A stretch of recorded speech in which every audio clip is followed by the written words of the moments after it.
नेते कोणी बनवले ते काय वरून नाही पडलेले. आपलं भाग्य की आपण त्यांना नेते समजत होतो आणि आपल्याला वाटत होतं लोक त्यांच्या मागे. हा आपला गैरसमज होता. कुणाला धमक्या देताय तुम्हाला? आणि आम्ही त्यांच्यासारखे भित्रट नाही आहोत. आम्ही नाही घाबरत ईडी बीडीला. क्या करलेगा ईडी सीबीआय? कुणाला भीती दाखवतात? कोण म्हणतात घाबरून घाबरून जगण्यात काय आयुष्य घालवायचे? बाकी कुछ भी करेंगे, चाकरी नाही करेंगे किसकी. काय करायचे ते मोठे महाल जर जाऊन मुजरेत करायचे. आणि अशी सत्तेत असलेली व्यक्ती म्हणते की माझा बाप सागरमध्ये. हे सुसंस्कृत मराठीपण आहे. ह्याला तुम्ही मतदान करणार? पक्ष फोडणे, घर फोडणे, सत्तेत येणं आणि मग पुढचं तुम्हाला माहिती आहे. मला काय सांगायची गरज नाहीये. एवढ्यापर्यंतच राजकारण सीमित झालं. हे राजकारणच नाहीये. सत्ता ही काय असते? सत्ता हे एक माध्यम आहे. तुमच्या आयुष्यात एक चांगलं बनवण्यासाठीचं साधन आहे, माध्यम आहे. आणि ते माध्यम फक्त रस्ते बांधून होत नाही. त्याच्यात सामाजिक परिवर्तनही झालं पाहिजे.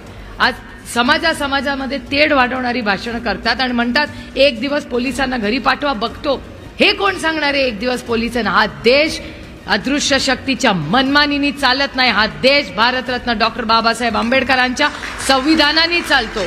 कुणाला धमक्या देताय तुम्हाला? आणि आम्ही त्यांच्यासारखे भित्रट नाही आहोत. अहो डोळ्यात एखादा व्यक्ती बोलला ना टच डोळ्यात पाश्रू आणणारे आम्ही महिला आहोत. पण जेव्हा आमच्यावर घात होतो ना तेव्हा ते अश्रू बाजूला ठेवून पदर खोचून लढायची ताकद या महाराष्ट्रातल्या प्रत्येक महिलेमध्ये आहे. अहो कशाला तुमच्या कागलमध्ये पण आहे.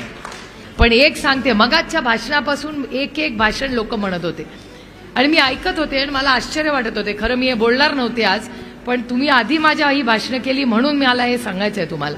तुमच्या सगळ्यांच्या भाषणात आलं की नेते गेले आणि कार्यकर्ते राहिले. हा तुमचा गैरसमज आहे. नेते कोणी बनवले ते काय वरून नाही पडलेले. या मायबाप जनतेने ठरवलं नेता कोण आहे. आपण नाही ठरवलं नेता कोण आहे. आणि महत्वाची गोष्ट सांगते, नुसते कार्यकर्ते नाही राहिले आपल्या बरोबर. या राज्यातली मायबाप जनता आपल्या बरोबर राहिले म्हणून 31 खासदार निवडून आले. त्यामुळे हे जे जुनं आपलं होतं ना, अरे नेत्याच्या मागे सगळे राहिले, भूल जाओ. मी तर विसरून गेले. समरजी तुम्ही इच्छुक आहात, लढणार आहात म्हणून तुम्हाला एक बहीण म्हणून एक सांगते. मी जे माझ्या इलेक्शनमध्ये शिकले, कारण माझ्या इलेक्शनमध्ये आमदार खासदार तर विरोधातच, जिल्हा परिषद सगळी विरोधात, सोसायटी विरोधात, दूध संघ विरोधात, बँक विरोधात, सत्ता केंद्र असलेली प्रत्येक संस्था माझ्या विरोधात होती. तुम्ही विचार करा, 1.5 लाख मतांनी मी आले आणि 1.5 लाख मतांनी आपला अमोलदादा आले. कुठे कोण बूथला होता का कुणाची गाडी तुम्ही मगाशी म्हणला. त्यामुळे राजकारण आणि समाज करायचं असेल मनापासून चांगल्या पद्धतीने तर मायबाप जनताच ही तुमची केंद्रबिंदू, तुमचा नेता आहे. नेत्यांच्या मागे पळणं बंद करा असं माझ्या सगळ्या. आणि अजिबात आज नंतर भाषण करू नका की नेते निघून गेले.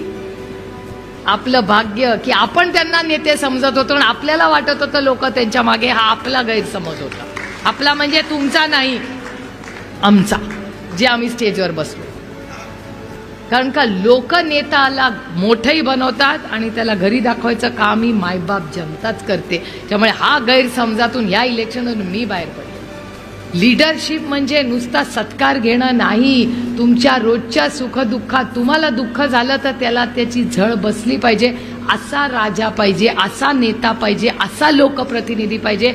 आणि तो लोकप्रतिनिधी जो स्वतःसाठी उभा राहू शकत नाही तो तुमच्यासाठी कधी उभा राहणार. त्याच्यामुळे अशाच व्यक्तीला निवडून द्या जो ताठ मानेने मोडेल पण आयुष्यात वाकणार नाही. अशी लीडरशिप महाराष्ट्राला गरज आहे आणि ती समरजित गाडगेंकडे मी स्वतः.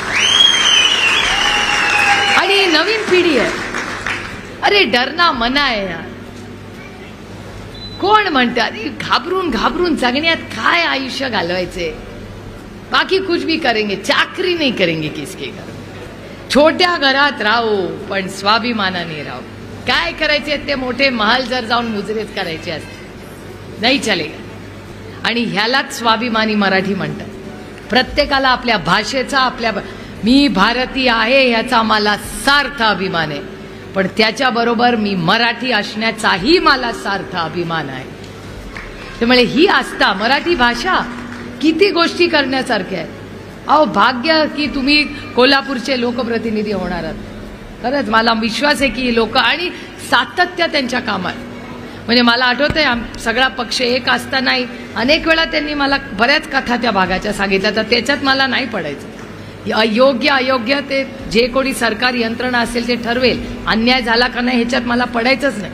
पण एक नवीन पिढीचा एक नवीन स्वप्न बघणारा माणूस आपल्याला पाहिजे. सुप्रिया सुळे म्हणाल्या की एखाद्या व्यक्तीने बोलल्यानंतर डोळ्यात चटपट पाणी आणणाऱ्या आम्ही महिला आहोत. मात्र जेव्हा घात होतो तेव्हा अश्रू बाजूला करून पदर खेचून लढण्याची शक्ती राज्यातील प्रत्येक महिलांमध्ये आहे. जेव्हा कागलमध्ये ईडी आली होती तेव्हा घरातील पुरुष मागे बसले होते आणि महिला पुढे येऊन म्हणाली, मी माझ्या घरात घुसू देणार नाही. मी टीव्हीवर ही घटना पाहिली. माझ्या मुलाचं दूध आलेलं नाही. तुम्ही बाहेर थांबा, आधी दूधवाला येईल. आमच्या मुलाची नातवंडाची पोट भरेल आणि मग ईडी आत येईल. याला महिला म्हणतात. ही आमची ताकद असल्याचं सांगत खासदार सुप्रिया सुळे यांनी वैद्यकीय शिक्षण मंत्री हसन मुश्रीफ यांच्यावर गणगणाता प्रहार केलेला आहे. त्यानंतर त्या म्हणाल्या की भाजप नेते आमदार नितेश राणे यांनी मस्जिदीच्या मिनाराच्या दिशेने बंदुकीचा इशारा करून दाखवलं किंवा मस्जिद घुसून मारू अशी भाषा करणं, या भाषेचं उत्तर खरं तर देवेंद्र फडणवीस यांनी दिलं पाहिजे. होम मिनिस्ट्रीला तुम्ही पत्रकारांनी विचारलं पाहिजे असंही सुप्रिया सुळे यांनी म्हटलेलं आहे.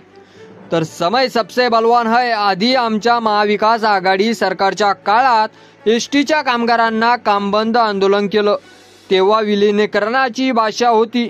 आता काय परिस्थिती आहे? माझ्या घरावर एसटी कामगारांनी हल्ला केला होता. म्हणजे सत्यमेव जयते हे खरं आहे. समय सबसे बलवान है. जे तुम्ही पेराल तेच उगवते असंही सुप्रिया सुळे यांनी म्हटलेलं आहे. तर सुप्रिया सुळे यांच्या प्रतिक्रियेवर तुम्हाला काय वाटतं ते आपल्या कमेंट बॉक्समध्ये लिहायला अजिबात विसरू नका. आणि असेच नवीन व्हिडिओ पाहत राहण्यासाठी आपल्या मराठी एल्गार या यूट्यूब चॅनलला सबस्क्राईब करा आणि व्हिडिओ जर आवडला असेल तर जास्तीत जास्त शेअर करा. धन्यवाद.